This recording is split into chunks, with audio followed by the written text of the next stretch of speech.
us. Isaiah, good morning to you. So tell me about why you think it's standing in the way, because you're going to have unions saying that higher minimum wages are better, but the problem is you have companies that might not be able to pay people to get into the job market.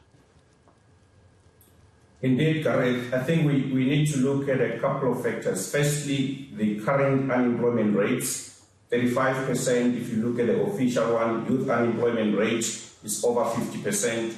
It has been this way for quite some time, and it has been rising.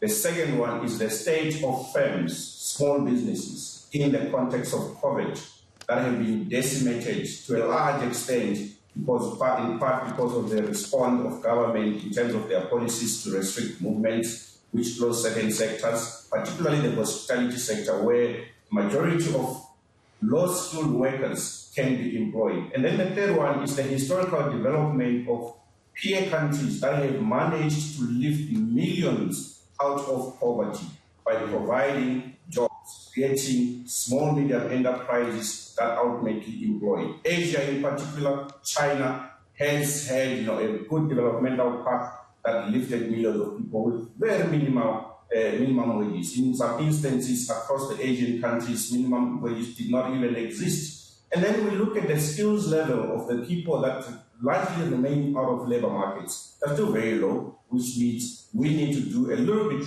different as far as the policies are concerned.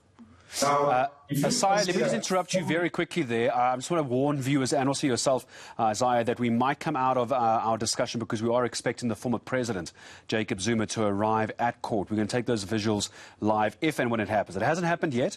If it happens, we're going to just come out of our discussion. But I want to pick up on something else here very quickly. So help me understand this phrase or this saying. The unemployed might need help to get into the labour market first and bargain for better pay once they have some experience. Here's the problem. You can't seem to get into a job if you don't have the experience. This is this backwards and forwards again, isn't it? Indeed, you need the experience to get higher wages, but to get the experience, you need to get a job first.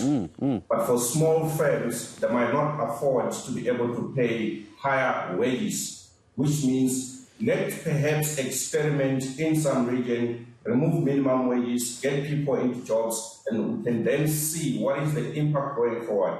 In any case, being a member of a union protects you because you already have a job. It does not help those that are outside of the labor market.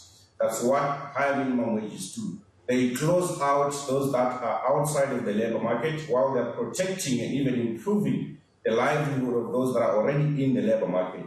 The true constituency is not those that have jobs. It's those that do not have jobs, that still looking for employment, that line to government's 350 COVID support grant. That is what we need to solve for, not necessarily those that are already having some form of income and being able to go by.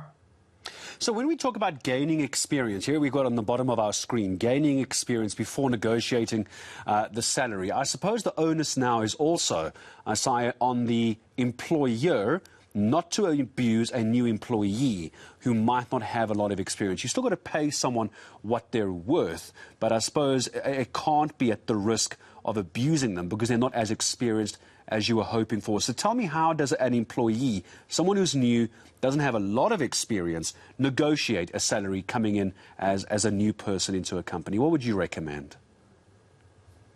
Look, I think that's where we need social compacting to make sure that employers, when they employ, they are not too exploitative. They're not exploitative. They offer some decent income, but to the extent that it makes them to continue to afford labor and remain afloat, then they need to be able to do that. But let me give you an example in some different sectors of things that are being done.